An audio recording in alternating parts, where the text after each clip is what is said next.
Maoist Naxalite என்ற அமைப்பினர் பல்வேறு கோரிக்கைகளை முன்னிறுத்தி காடுகளிலும் மலைகளிலும் போராடி கொண்டிருந்தார்கள். பொதுமக்களை அச்சுறுத்தி கொண்டிருந்தார்கள். தேசத்திற்கே ஒரு அச்சுறுத்தலாவே அவங்க இருந்தாங்க. தொடர்ந்து பாகிஸ்தான், சீனா போன்ற இந்தியாவுடைய அந்நிய நாடுகளிடம் நிதி பெறுவது, பல்லாயிரம் கோடி மக்களை சுட்டு வீழ்த்துவது என்று அவர்களுடைய போக்கு கட்டுக்கடங்காமலும் வன்முறையாலும் நிகழ்த்தப்பட்டு கொண்டிருந்தது. காங்கிரஸ் ஆட்சியில அவங்களுக்கு அதிகாரமே கொடுக்கப்பட்டது அப்படின்ற போல சொல்லலாம்.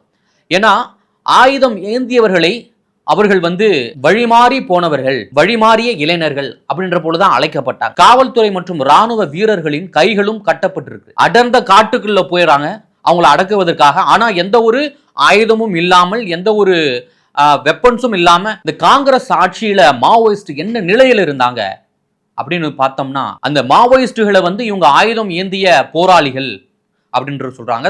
வழிமாறி போனவங்க, வழிமாறிய இளைஞர்கள் அப்படியெல்லாம் அழைக்கப்பட்டார்கள் அவர்கள்.